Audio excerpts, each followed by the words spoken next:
35% जो आरक्षण की बात रखी गई है बिहार सरकार की तरफ से अदिति, इसका कितना फायदा नीतीश को मिल सकता है? क्योंकि आधी आबादी का वोट बिहार में बहुत इंपॉर्टेंट है और नीतीश कुमार को बनाए रखने में महिलाओं की भूमिका बहुत ज़्यादा अहम रही है। ऐसे में 35% आरक्षण महिलाओं को सरकारी नौकरी में डोमिसाइल का इसमें जिक्र है। जाहिर है कुछ ना कुछ बेनिफिट नीतीश कुमार इससे लेकर जाएंगे। और दूसरा सवाल ये कि निशांत को लेकर के भी चर्चाएं बहुत हो रही हैं, जो नीतीश के बेटे हैं अदिति।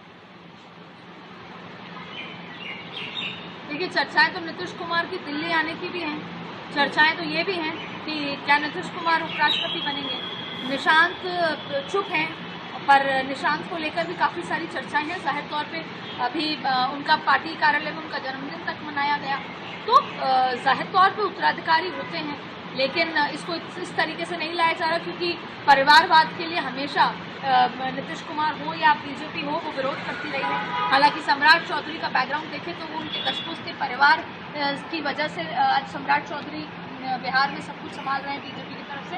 तो ये सारी चीज़ें नज़र भले ही आ रही हैं, लेकिन अब बात होती है 35% आरक्षण का आपने जिक्र। इसमें कोई दो राय नहीं कि 2005 से नीतीश कुमार, और जब नीतीश कुमार जो पिछले 15 साल से हैं, 20 साल से हैं, उन्होंने बहुत बदलाव लाया। ज़ाहिर तौर पर डकैती, फिरौती, अपहरण, महिला सेफ्टी, शराबबंदी, इन बहुत सारी चीज़ों में बहुत अच्छे आंकड़े नजर आए। सबसे पहले पिंक साइकिल नीतीश कुमार ने दी थी महिलाओं के लिए। और मुझे याद है जब मैं उस समय चुनाव कवर करने गई थी शिखा, तब मुझे एक महिला ने कहा था कि अब मुझे बिट्टू के आने का इंतज़ार नहीं। बिट्टू उनका बेटा था। बोले मुझे कुछ सामान मंगाना होता था तो बिट्टू रात को आएगा तब जाके सामान लाएगा। अब मेरी बेटी साइकिल उठाती है, सामान भी लेने जाती है, समय से सामान लेकर आती है, मुझे इंतजार नहीं करना पड़ेगा। ये बदलाव हमने देखा था बिहार में। उसके बाद शराबबंदी हुई। शराबबंदी का विरोध नीतीश कुमार को झेलना पड़ा।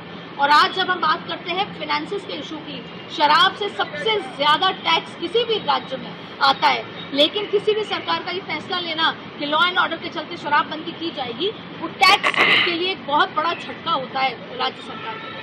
लेकिन ये हुआ। ये बात अलग है कि आज भी शराब तस्करी तमाम चीज़ें हैं, लेकिन एक जेनरिक व्यू है कि वो ड्राई स्टेट है और उससे कई महिलाओं के लिए सेफ्टी की बात है। और फिर महिलाओं के लिए असंख्य काम किए गए नीतीश कुमार द्वारा, और महिलाएं इसको मानती हैं। और कहीं ना कहीं बीजेपी ने भी इसको अडॉप्ट किया था। महिला वोट बैंक को कैसे साधना है, बीजेपी ने अडॉप्ट किया। पिछले कई समय में देखा कि महिलाओं ने सत्ता के अंदर, सत्ता के बाहर पॉलिटिकल पार्टीज को किया है। तो एक बार फिर दो वोट बैंक, महिला वोट बैंक और ईबीसी, ये दोनों वोट बैंक को साधने में नीतीश कुमार लगे हुए हैं।